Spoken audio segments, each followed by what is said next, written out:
Shalom, shalom, bien-aimés frères et sœurs en Jésus-Christ. C'est votre frère en Christ, Saint-Clair, qui revient vers vous avec cet autre témoignage que le Saint-Esprit lui a mis à cœur de rendre pour sa gloire. L'Éternel a accompli le prodige dont je vais parler il y a 4 années de cela. Cependant, c'est pendant que j'étais en retraite spirituelle dans sa présence qu'il m'a instruit et inspiré sur ce que je devais dire. Avant d'entrer dans ce témoignage, nous allons recommander cette œuvre à son maître par une prière. Père éternel, toi le maître de toutes choses et de nos vies, toi qui produis en nous le vouloir et le faire selon ton bon plaisir, je te loue, je te bénis de ce que tu m'as mis à cœur de porter ce témoignage en ce jour de grâce pour ta gloire. Je te prie de prendre le contrôle total de mon être et de me conduire toi-même dans tout ce que ma bouche s'apprête à dire. Que seule ta présence m'anime, que ton Saint-Esprit me remplisse et me donne de demeurer fidèle dans mon témoignage. C'est au nom de ton Fils, notre Seigneur, notre Sauveur Jésus-Christ de Nazareth que je t'ai prié. Amen. Bien-aimés, notre Seigneur Jésus-Christ nous dit dans Matthieu au chapitre 18, du verset 15 au verset 17, ce qui suit. Si ton frère a péché, va et reprends-le entre toi et lui. S'il t'écoute, tu as gagné ton frère. Mais s'il ne t'écoute pas, prends avec toi 1 ou 2 personnes afin que toute l'affaire se règle sur la déclaration de 2 ou de 3 témoins. Verset 17.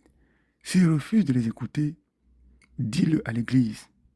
Et s'il refuse aussi d'écouter l'Église, qu'il soit pour toi comme un païen et un publicain.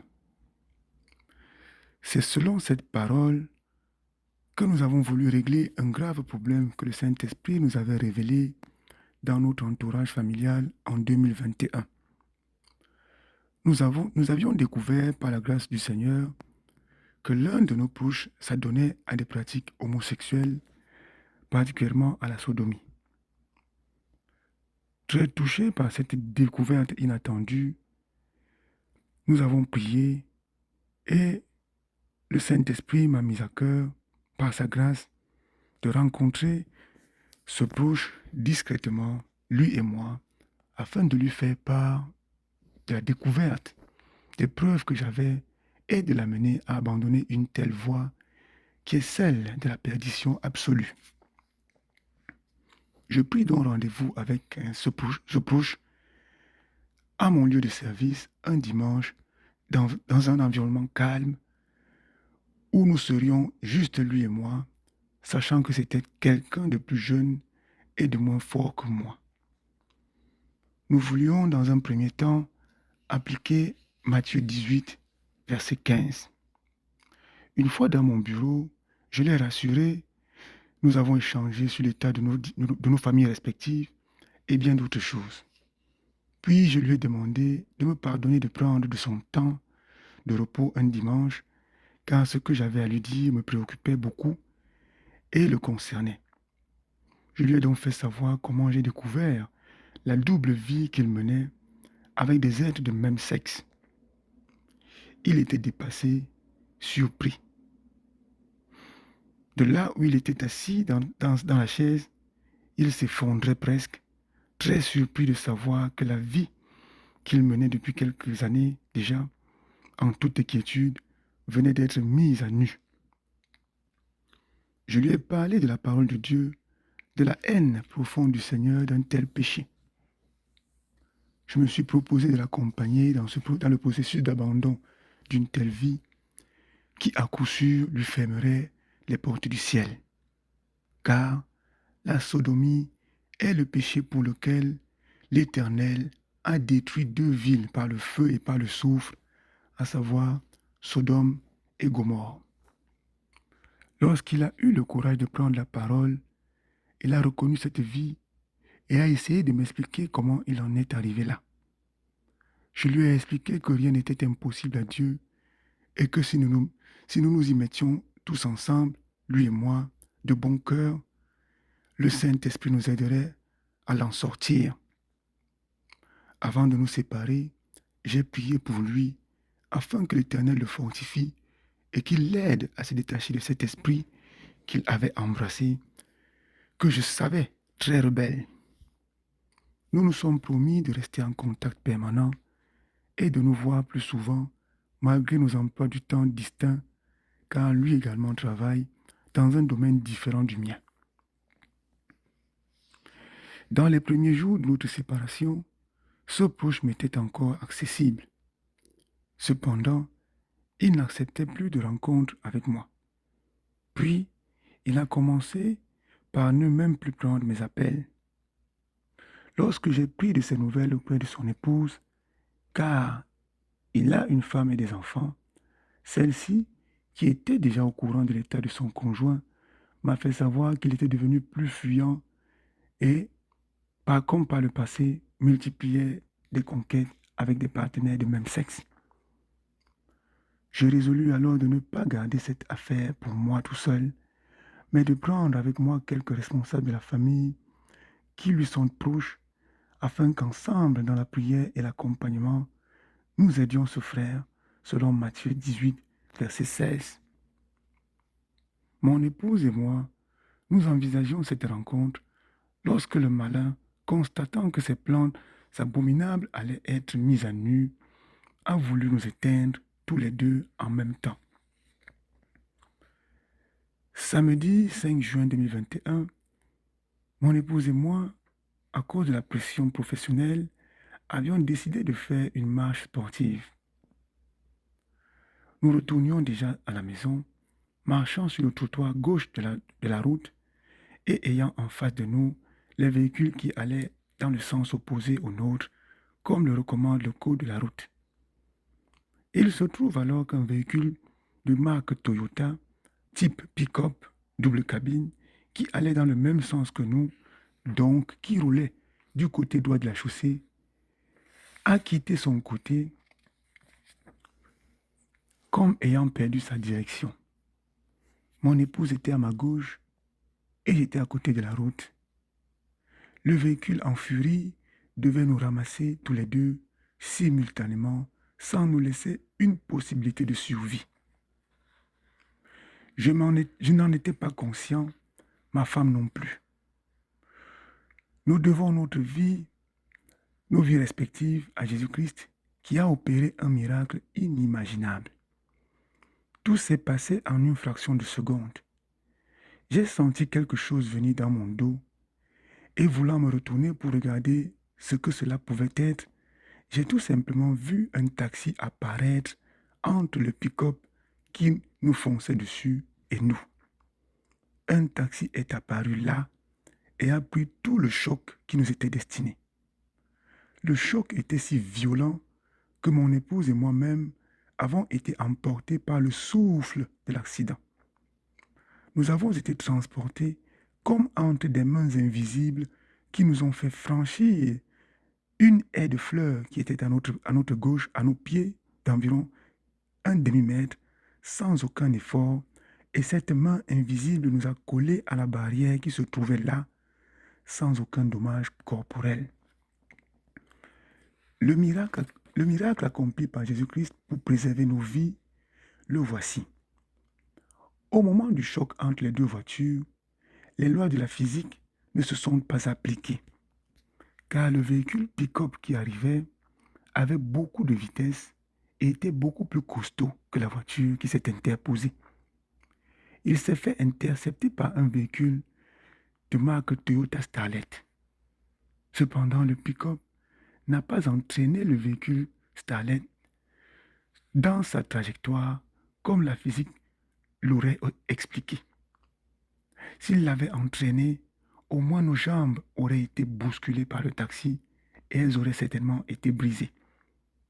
Au lieu d'être entraîné, le véhicule Toyota Starlet s'est plutôt soulevé dans le vide, mais sur place, il est monté dans l'air à une hauteur d'environ 1,5 m au point où son pneu avant droit a touché mon épaule droite. Puis le taxi est retombé au même endroit, comme bloqué et interdit de s'avancer plus que cela. C'est le souffle de ce choc qui nous a emportés. Je me souviens avoir dit deux choses. Jésus-Christ, lorsque j'ai tourné la tête pour voir le taxi effleurer mon épaule droite, puis j'ai dit, Dieu est fort lorsque la main invisible nous a déposés sur le mur. Dans le taxi, il y avait 3 passagers traumatisés et blessés pour certains. Le chauffeur du taxi était coincé dans la voiture car le pick-up avait frappé de son côté. Lorsque les passants, la police et nous-mêmes avons réussi à le sortir de la voiture, il était gravement blessé avec la jambe gauche fracturée d'une fracture ouverte et très visible. C'était douloureux à voir. Nous étions comme perdus dans un premier temps, mais le Saint-Esprit nous a rapidement remis les esprits en place pour que nous puissions porter secours aux blessés. C'est après cela que l'Esprit Saint nous a fait comprendre la raison pour laquelle nous avons failli perdre nos vies. Le malin ne voulait pas que nous révélions les affres qu'il accomplissait et qu'il faisait accomplir par notre bien-aimé au travers de cette abomination de la sodomie qu'il lui faisait faire. Il a voulu nous effacer, mais Jésus-Christ a accompli l'impossible pour nous tirer de son étreinte. Comme le jeune Eutychus dans Actes au chapitre 20, verset 29, Satan avait déjà décidé de notre sort, nous étions déjà considérés comme morts pour lui. Cependant, Jésus-Christ nous a ramenés à la vie en interdisant que nous ayons même une simple égratignure dans un accident qui nous visait, ce qui fut le sujet d'une grande consolation. Nous avons compris que notre mission devait se poursuivre et que le Seigneur, qui était avec nous depuis le départ, nous y encourageait. Il nous a mis à cœur de rapprocher la date de la rencontre avec ce proche et quelques parents. Par la grâce du Seigneur, tous étaient là. Et le cas leur fut porté. Face à la résistance et à la rébellion de l'esprit qui agit dans ce proche parent, le cas fut porté jusqu'à l'église, conformément à Matthieu 18, verset 17. L'Éternel est miséricordieux, il poursuit son œuvre dans la vie de son enfant. Bien-aimés, j'aimerais par ce témoignage inviter les frères et les sœurs à faire les choses selon les instructions du Seigneur, selon sa seule et unique volonté. Si vous faites les choses par vous-même, sans suivre les instructions du Seigneur, vous vous retrouverez seul dans les épreuves auxquelles vous ferez face. Si nous avions abordé ce problème par la chair, agissant selon les stratégies humaines, le secours et la main divine auraient pu nous faire défaut au moment de l'épreuve. Mais puisque nous étions dans sa volonté, dans sa parole, l'Éternel Dieu nous a couverts et a opéré un prodige aux yeux de tous les témoins, au point où tout le monde était surpris de ce qui s'était passé. Mes frères, mes sœurs en Jésus-Christ, demandons-nous toujours dans cette vie à quelle parole de Dieu obéit l'acte que nous posons, à quelle instruction nous sommes en train de suivre. Si nous posons des actes en dehors de la volonté de Dieu, les conséquences nous entraîneront sans que nous puissions avoir le secours qui vient de lui. Car le malin est menaçant, prêt à en découdre avec quiconque combat son royaume. Je voudrais conclure ce royaume Je voudrais conclure ce témoignage par cette prière. Père éternel, apprends-nous à vivre, non plus comme nous le voulons, mais comme toi tu le veux. Donne-nous de recevoir favorablement ta parole, mais aussi et surtout de la mettre en pratique, de la vivre. Car tu aimes ceux qui t'aiment et ceux qui te cherchent te trouvent. Et comment t'aimer? Tu nous l'as dit dans Jean 14, verset 15, qui nous dit ceci. Si vous m'aimez, gardez mes commandements. Donne-nous de garder tes commandements et de les vivre afin que ta main demeure sur chacun de nous tous. Que ce témoignage puisse éclairer, édifier et encourager un frère, une sœur, un bien-aimé, une bien-aimée sur le chemin de l'obéissance à la parole de notre Seigneur. C'est au nom puissant et glorieux de ton Fils, notre Seigneur et notre Sauveur Jésus-Christ de Nazareth, que je t'ai ainsi prié. Amen. Que la grâce de notre Seigneur vous donne de recevoir favorablement ce témoignage et que ce témoignage vous bénisse abondamment. Soyez tous puissamment fortifiés en Jésus-Christ. Shalom, shalom, shalom.